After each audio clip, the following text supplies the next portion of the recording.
Vamos falar de substantivo? Sejam muito bem-vindos a mais um vídeo e a mais uma explicação. E hoje a gente vai falar exatamente do que caracteriza um substantivo, quais são suas flexões e como que a gente identifica e classifica. O substantivo é uma classificação que a gente tem da morfologia para toda palavra que dá um nome a uma existência. Ele vem da sua classificação do latim, então a palavra ela vem do latim, que significa algo como sobre estar ou com substância. É geralmente uma das primeiras aulas, porque é uma aula muito simples, com várias palavras que a gente pode fazer de classificação. Porém, a gente sempre tem que lembrar que as aulas de morfologia falam sobre palavras especificamente, então é por isso que a gente pode ignorar geralmente o contexto de uma frase toda e só olhar numa palavra apenas. A classificação dos substantivos são as seguintes. Substantivos comuns são substantivos que a gente está dando nome para existências generalizadas. Isso significa que eu não estou nem especificando algum ser só, ou se não particularizando. É o caso de três exemplos que a gente tem de mulher, oceano e cachorro. Quando eu falo mulher, eu não estou particularmente chamando alguém, assim como o oceano. Não estou falando qual dos oceanos. E assim como da palavra cachorro, é apenas uma nomeação para vários outros seres ao mesmo tempo.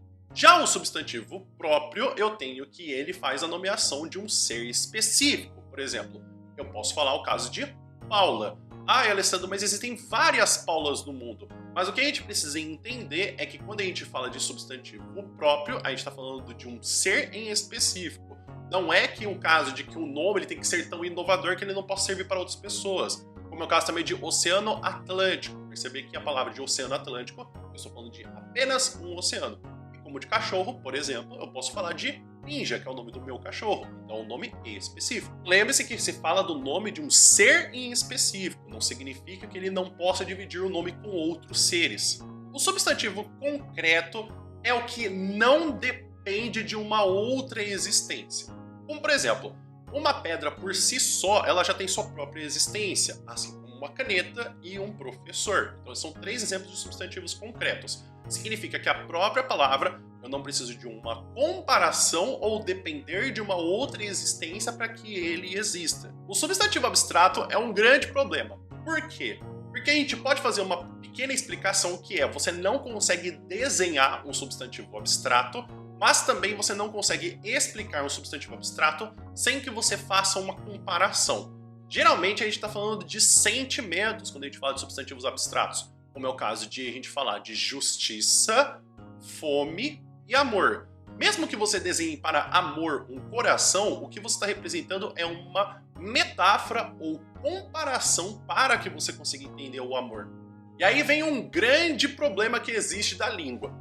Tem muita gente que faz a seguinte classificação da palavra Deus, que ele é um substantivo concreto, porque é uma existência que não depende dos seres humanos. Só que se a gente for falar no cenário meio genérico ou até apocalíptico, se a gente retirar todos os seres humanos da Terra, a gente não teria que Deus existiria, porque nenhum dos outros deuses que a gente tem de outras religiões conseguiria existir também. Então a gente poderia classificar Deus como um substantivo abstrato. Porque, por exemplo, o caso de uma pedra, uma caneta, um professor, ele pode existir sem que eu precise de outras pessoas. Mas, por exemplo, para você acha que Deus, e também os outros deuses, né? Então a gente fala de Thor, Tupã, eles são substantivos concretos ou abstratos? Escreve nos comentários aqui para poder saber. Lembrando também, né, que eu tô falando até agora de o substantivo, o comum e também o substantivo próprio e o concreto e o abstrato. Porém, aqui eu tô falando de pares que geralmente você pode ter mais de uma classificação. Então o substantivo ele pode ser comum e abstrato e comum e concreto também. Então ele não perde essa questão, ele pode ter várias classificações ao mesmo tempo. O substantivo simples a gente precisa lembrar do que a gente já viu na questão de estrutura de palavras. É quando a palavra tem apenas um radical. Então a gente pode ter como exemplos de xícara, vaso e polvo. Então essas palavras têm apenas um radical. A sua outra parte é quando a gente tem um substantivo composto. Então a gente tem palavras que têm mais de um radical. Então, por exemplo, a gente tem a palavra paraquedas, segunda-feira e girassol. Então a gente tem a junção dessas palavras. Na questão de substantivo primitivo, a gente tem palavras que vão originar outras palavras. Que é o caso que a gente tem das palavras pedra, flor e fome. O substantivo derivado ele vai se originar de um substantivo primitivo. Então isso significa que quando a gente está falando dessas duplas, o substantivo primitivo origina outras palavras e o substantivo derivado vem de outra palavra. Então ainda pensando na questão que eu falei das palavras pedra, flor e fome, eu posso ter de derivado as palavras pedreiro, floricultura e esfomeado. Lembrando mais uma vez, nessas classificações, a gente tem a questão de duplas. Então a gente tem que ou o substantivo ele é comum próprio, concreto abstrato, que ele é simples ou composto, ou primitivo e derivado. Porém, a gente pode fazer as classificações a partir dessas duplas. Então o substantivo ele pode ser comum, concreto, simples e primitivo. E aí a gente sempre vai participando dessas duplas. Então ele pode ter essas 4 palavras para poder fazer essa classificação do substantivo. E por fim, temos o substantivo coletivo, ou seja, é uma palavra que a gente usa para poder falar do grupo de seres ou até de objetos que existem, como é o caso, por exemplo, de falar de um substantivo coletivo que é fauna, ou até mesmo povo ou cardume. Perceba que sempre você vai colocar essas palavras de coletivo no singular, porque eles representam mais de um. E agora a gente vai falar da flexão dos substantivos. Como o substantivo é uma palavra variável na questão de morfologia, então ele possui flexões, ou seja, alterações que vão acontecer com a própria palavra. E a gente vai ter então algumas alterações. A primeira questão é a flexão de gênero, então significa que a gente vai ter palavras masculinas e femininas. No caso dos substantivos biformes, que é uma classificação que a gente tem de gênero, significa que a gente tem 2 formas, ou seja, uma para o masculino, uma para o feminino. Lembrando que geralmente a gente coloca também os artigos no começo para a gente poder fazer a identificação de uma palavra. Não é só o final que a gente tem, se termina com O ou se termina com A. Então, no caso do substantivo biforme, a gente tem alguns exemplos, como é o caso de o cabeleireiro e a cabeleireira, que também pode ser marcado pela diferença de masculino e feminino, por a gente adicionar ou retirar letras, que é o caso de professor, professora, irmão, irmã. Já os substantivos uniforme tem a questão de que a gente vai apenas ter uma classificação, então a gente tem apenas um gênero, como é o caso das palavras cadeira e poste. Então cadeira só existe no feminino e poste só existe no masculino. Indo para um outro caminho que são os substantivos sobrecomuns, enquanto os substantivos uniformes têm apenas uma existência, então se a gente for pensar na questão de cadeira e poste, não há muita diferença de a gente falar entre masculino e feminino, porque existe apenas um. A gente tem o caso de pessoas. Então, quando a gente pensa no caso de substantivos que nomeiam pessoas, podemos ter substantivos que tenham apenas um artigo, mesmo que a gente esteja falando de ou homem ou mulher. Que é a questão que a gente tem de o cônjuge. Então, mesmo que a gente estiver falando de mulher, a gente continua utilizando o masculino. A criança, que é sempre no feminino, então a gente não vai falar no masculino o criança. E ídolo, que também é sempre mantido no masculino. Substantivos comuns de 2 gêneros, como o próprio nome já vai explicar, significa que a gente vai poder utilizar os 2 artigos, que é o e a, para o mesmo substantivo, que é o caso de estudante, então a gente pode falar o estudante, a estudante, também de mártir, que a gente pode falar o mártir e a mártir, e também de atleta, podemos falar o atleta e a atleta. E os substantivos epsenos, geralmente vamos utilizar para o caso de animais, que é quando a gente tem o caso de que na forma escrita a gente vai geralmente colocar as palavras macho e fêmea na frente para poder designar o gênero, como é o caso de a cobra macho e a cobra fêmea, o crocodilo macho e o crocodilo fêmea, ou se não, a hiena macho e a hiena fêmea. Agora a gente vai falar da flexão que existe entre substantivos na questão de número, ou seja, singular e plural. Na maioria dos casos, que é a regra geral que existe em português, a gente adiciona apenas a letra S ao final das palavras para poder demarcar a diferença entre singular e plural. Por exemplo, nas palavras menino, que eu posso ter meninos, ponte, que eu posso ter pontes, e mãe, que eu posso ter mães. Existem algumas regras para o caso de a gente fazer uma palavra no plural.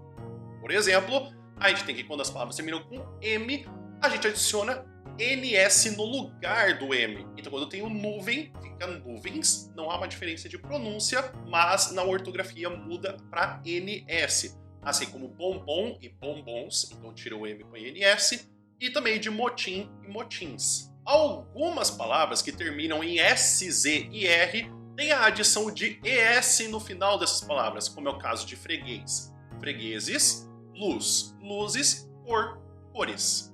Quando as palavras terminam com EL, a gente vai adicionar ENS no lugar para poder fazer o plural, como é o caso de pastel, que fica pastéis, papel, que fica papéis, e anel, que fica anéis.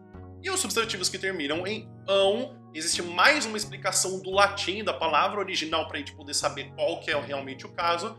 E a gente vai ter os finais, que vão se modificar de ão para ãos, ães e ões, que é o caso de irmão, que fica irmãos, que é o caso de pão, que fica pães, e o caso de leão, que fica leões. E por fim, existem substantivos que não vão variar entre singular e plural, que é o caso que a gente tem de ônibus, xerox e tênis. O que vai mudar é o artigo que acompanha essa palavra.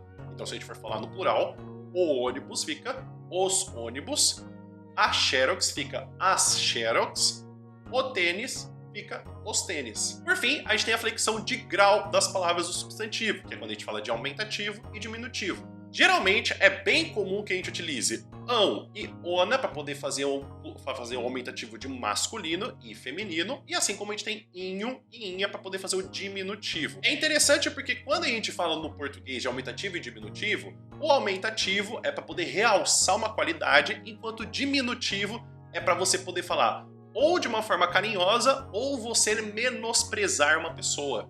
Então, no caso do palavrão bonito, a gente pode ter bonitão, para poder a gente até falar de admiração, ou se não, bonitinho, para poder falar de alguma coisa que a gente está querendo dizer carinhosamente, ou desprezar. Então é isso, pessoal. Espero que vocês tenham entendido, espero que vocês tenham gostado. Inclusive, uma boa dica para vocês é que em todas essas classificações que eu falei para vocês, dos substantivos, primitivo, comum, abstrato, concreto, que a gente também tem da flexão de número, da flexão de grau, né? A gente tem da flexão de gênero, é interessante que vocês coloquem exemplos que fica mais fácil para você poder lembrar. Você pode perceber que algumas palavras talvez você não saiba o significado ou seja mais difícil você conseguir entender. Então, a minha dica é você conseguir achar algum tipo de exemplo que para você ficaria mais fácil de lembrar. Ficou com alguma dúvida ou você quer fazer algum pedido para o próximo vídeo, quer fazer uma reclamação, um elogio? Escreve aqui nos comentários, por gentileza. O vídeo vai ficando por aqui. Muito obrigado por vocês terem assistido e terem ficado até aqui. Parabéns por ter ficado até o final do vídeo e você ter visto alguma coisa que você aprendeu hoje. Espero que vocês tenham um bom dia. E se você quiser continuar me ajudando aqui no YouTube, você já sabe, você pode se inscrever no canal, você pode deixar uma curtida, você pode inclusive mandar esse vídeo para alguém que esteja estudando com você e também comentar alguma coisa que você gostou, alguma coisa que você achou curiosa ou fazer algum pedido para um outro vídeo. Eu juro que eu vou parar de fazer isso quando eu alcançar os meus 1000 inscritos. E se você quiser continuar estudando gramática por conta própria, você também pode acessar o meu Drive, que também tem outras explicações, tem outros conteúdos para você poder continuar estudando a parte de gramática. Tem tanto exercício de outros vestibulares, como explicação para você poder conseguir também continuar estudando. E se você quiser estudar gramática comigo, tem também o meu curso de gramática aqui embaixo do vídeo para você poder conseguir acessar e também estudar muito mais, para você poder conseguir ter um conteúdo que ele é vitalício, então comprou hoje, você tem ele para sempre, e por um preço super acessível com um cupom também. Caso não goste, você tem 30 dias para poder pedir reembolso. A gente se encontra num próximo vídeo. Até mais!